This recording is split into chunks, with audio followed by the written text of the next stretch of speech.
나는 서울의 한 학원에서 늦은 야간 수업을 듣고 있었다. 그날은 평소보다 강의가 조금 길어져 밤 11시가 넘어서야 끝났다. 학원 건물은 5층짜리였고 내가 수강하는 강의실은 4층에 있었다. 그날은 유난히 비가 많이 오는 날이었고 창밖으로 번개가 번쩍이기도 했다. 수업이 끝나고 나니 건물 안은 조용했다. 다른 학생들은 이미 모두 집에 가고 나만 그곳에 남아 있었다. 나는 서둘러 가방을 챙기고 1층으로 내려가려고 했다. 엘리베이터를 기다리는데 오래된 건물이라 그런지 엘리베이터는 한참이 지나도 올라오지 않았다. 어쩔 수 없이 나는 계단을 이용하기로 하고 천천히 내려가기 시작했다. 4층에서 3층으로 내려가던 중 나는 갑자기 이상한 소리를 들었다. 마치 누군가가 계단을 따라 내려오는 듯한 발소리가 들리기 시작한 것이다. 처음에는 나의 착각이라고 생각했지만 그 발소리는 점점 더 가까워졌다. 나는 불길한 기운을 느끼며 걸음을 재촉했다. 2층으로 내려왔을 때 나는 그 발소리가 멈춘 것을 느꼈다. 도저히 혼자 계단을 내려갈 수 없을 것 같아 잠깐 2층에서 숨을 고르기로 했다. 2층은 조용히 인기척이 없는 층이었다. 모든 교실에 불은 꺼져 있었고 사무실도 닫혀 있었다. 나는 마음을 가다듬고 1층으로 내려갈 것을 결심했다. 계단 앞에 도착했을 때 갑자기 등 뒤에서 누군가가 나를 부르는 소리가 들렸다. 여기서 뭐해? 라는 소리였다. 놀라 뒤돌아보았지만 아무도 없었다. 소름이 돋아 다시 앞만 보고 걸어가려는데 이번엔 교실 안에서 무언가 쿵 하는 소리가 났다. 나는 발걸음을 멈출 수밖에 없었다.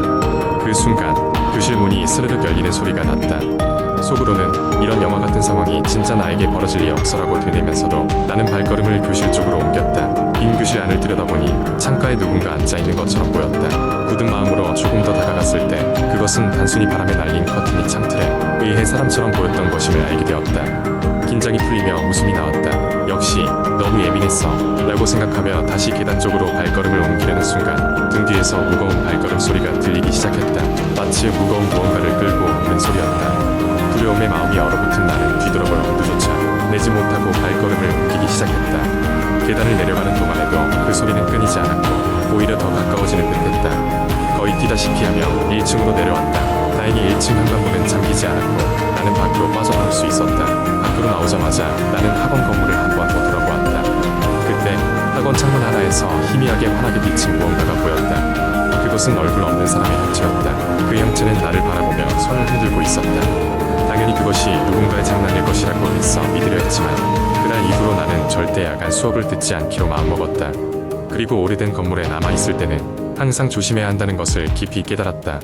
두 번째 이야기. 여름이 되면 늘 사람들은 더위를 식히기 위해 공포 이야기를 찾곤 한다. 나 역시 예외는 아니었다. 시간이 날 때마다 인터넷 카페와 포털 사이트를 돌아다니며 소름 끼치는 이야기를 찾아 읽곤 했다. 그러던 어느 날 나는 진짜로 겪은 공포 체험이라는 제목의 글을 발견했다. 호기심에 이끌려 그 글을 읽기 시작했다.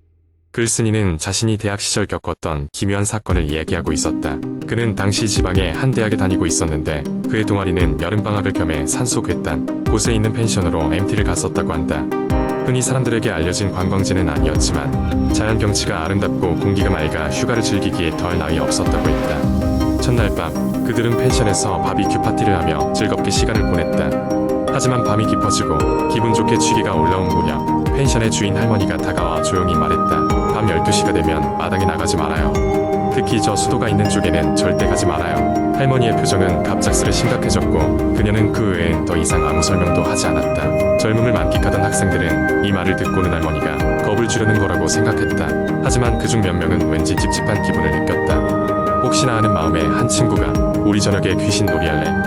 라고 제안했다. 모두가 재미있겠다는 듯이 동의했다. 귀신 놀이는 그렇게 시작되었다. 마당에 모여 구석구석 돌아다니며 으스스한 이야기를 주고받았다.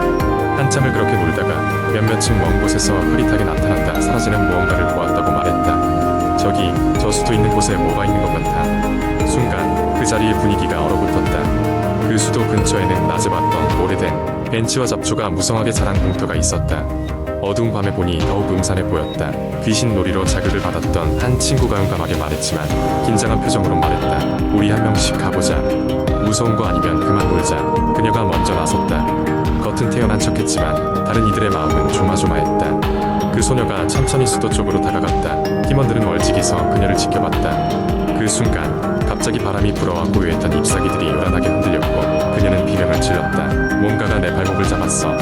팀원들은 놀라 달려가 그녀를 끌어냈고 모두 다급히 펜션 안으로 뛰어들어갔다. 숨을 돌리며 서로를 확인했지만 아무도 별다른 부상은 없었다.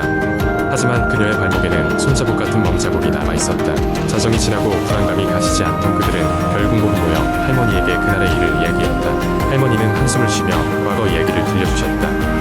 오래전 그 수도 주변에서 마을에 한 소녀가 실종되었고 그녀를 찾기 위한 노력에도 불구하고 소녀는 다시 나타나지 않았다고 한다. 그 이후로 가끔 그녀의 모습이 그 수도 부근에서 보이곤 했다는 소문이 돌아다녔다. 그들은 그날 밤 잠을 이루지 못한 채 집으로 돌아가는 날 아침을 맞이했다. 다시는 귀신 놀이 따위는 하지 않겠다며 할머니의 전화번호를 받아 감사의 인사를 전한 후 펜션을 떠났다. 몇 년이 지난 지금도 글쓴이는 종종 그날의 경험을 떠올린다고 했다. 그날의 경험은 단순한 놀이로 치부할 수 없는 무언가를 남겼기 때문이었다.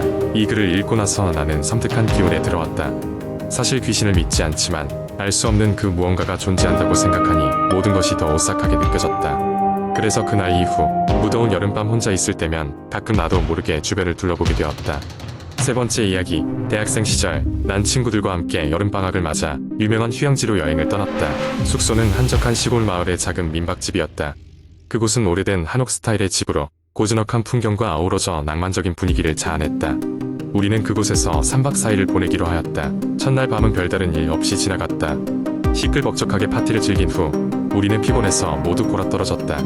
그런데 둘째 날 밤에 이상한 일이 벌어졌다. 그날 밤 나는 문득 새벽 2시 즈음에 잠에서 깨어났다. 이상하게도 갑작스러운 모험과 함께 오싹한 기운이 온몸을 감싸고 있었다. 침대에서 일어나려고 할 때 나는 방 저편 구석에 있는 낡은 거울을 발견했다. 거울 속에 뭔가 이상한 것이 있었다. 그것은 분명히 내 모습이 아니었다. 이마에는 핏자국이 배어 있었고 눈은 흑사사자의 눈처럼 붉고 날카로웠다. 순간 공포에 질린 나는 비명을 지르려 했지만 목소리가 나오지 않았다. 마치 누군가 내 목을 조이는 느낌이었다. 겨우 정신을 차리고 룸메이트인 친구를 깨웠다. 그러나 친구는 내가 미친 듯이 들떠있고 아무런 이상이 없다고 했다. 나는 그저 피곤해서 헛것을 본 것이라고 스스로를 다독이려 했지만 그럴 수가 없었다. 이번엔 복도 끝에서 문이 삐걱거리는 소리가 들렸기 때문이다. 분명히 아무도 지나가지 않았다고 생각했는데 우리는 너무 기이해서 결국 다른 친구들도 다 깨어버렸다. 모두가 복도로 나와 문소리가 나는 쪽으로 천천히 발걸음을 옮겼다. 복도 끝, 그 문은 민박집 지하로 이어지는 문이었다. 주인 아주머니께서 이곳은 들어가지 말라고 당부하신 곳이다. 이상한 기운에 이끌려 다들 계단을 따라 지하로 내려갔다. 지하는 어둡고 습기가 가득했다. 후레쉬를 비추자 벽에는 알 수 없는 고대 문자 같은 것이 빼곡히 새겨져 있었다. 이상한 부적과 함께 습기로 뒤덮인 방 안에 미래 같은 형상의 물체가 놓여 있었다. 순간 그것이 섬뜩한 비명과 함께 움직이며 우리를 향해 다가오기 시작했다. 우리는 비명을 지르며 필사적으로 지하에서 도망쳐 나왔다. 다음 날 아침 우리는 도저히 그 집에 머물 수 없다는 걸 깨달았다. 주인 아주머니께 그간의 상황을 설명하자 그녀는 잠시 말이 없으시다가 우리에게 조용히 이야기를 시작했다. 몇십 년 전 이 마을에는 끔찍한 전염병이 돌았다고 한다. 그 지하는 당시 희생자들의 시신을 임시로 보관하는 장소였고 마을 사람들은 그들의 오론을 달래기 위해 다양한 의식을 치렀다는 것이었다. 우리는 소름이 끼쳐 바로 짐을 싸서 마을을 떠났다. 그 후 그 집에서 겪은 일은 다시는 서로 이야기하지 않기로 했다.